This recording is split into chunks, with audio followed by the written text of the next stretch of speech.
Jane Archer is a police officer with a happy marriage. Until one day her husband, also a cop, is killed by an unidentified man during a routine traffic stop. Jane fires at the fleeing vehicle but misses, and from that moment on she becomes obsessed with tracking down the killer and making sure she doesn't miss a second time. The situation is complicated by the fact that her target is a dangerous satanic serial killer who is driving across the country, leaving a bloody trail of victims in his wake. Screenwriter Andrew Kevin Walker has never won or even been nominated for an Oscar, but his influence on modern pop culture, and the thriller genre in particular, is impossible to overstate. His first major achievement was the screenplay for David Fincher's Seven, followed by 8mm and Sleepy Hollow. He never again wrote anything quite as significant, but his projects have always been worth paying attention to at the very least. Walker wrote the first draft of Psycho Killer back in the 2000s. In 2009, reports surfaced that the film would be directed by Limp Bizkit frontman Fred Durst.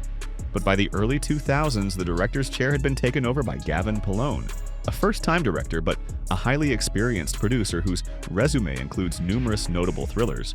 After 15 years in a game of hot potato involving several different studios, Polone finally managed to bring Psycho Killer to the screen. Whether that persistence was worth it, however, is debatable. This is one of those films that does an excellent job of looking grim and serious, but the longer it goes on, the more obvious it becomes that there's absolutely nothing behind the terrifying mask. No meaningful subtext, no clever mystery, no interesting observations about human nature, and no particularly memorable performances.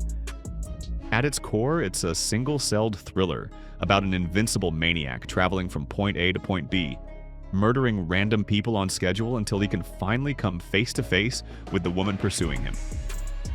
Yes, the filmmakers try to build a twist around the killer's destination, but it neither changes the essence of the movie nor benefits it. In fact, it derails the genre entirely.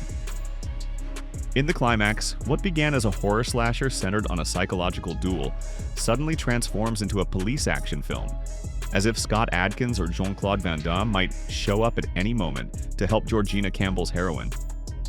The promised horror tension simply evaporates, wasted in spectacularly clumsy fashion. Not that there was much of it to begin with. Psycho Killer has a certain atmosphere, and a handful of the murder scenes are fairly graphic, but the film lacks both suspense and the emotional investment necessary to make any of it compelling. Georgina Campbell is a terrific actress, and the filmmakers attempt to strengthen her character by making her pregnant. But Jane Archer remains a faceless and ultimately meaningless narrative function. They never managed to turn her into a believable flesh and blood person. All of this is made worse by the film's astonishing lack of credibility when it comes to police work and the pursuit of a serial killer. It is simply impossible to believe that the nation's best detectives cannot catch a murderer who barely bothers to hide, makes no serious effort to cover his tracks, and, as the cherry on top, often travels around wearing a terrifying mask.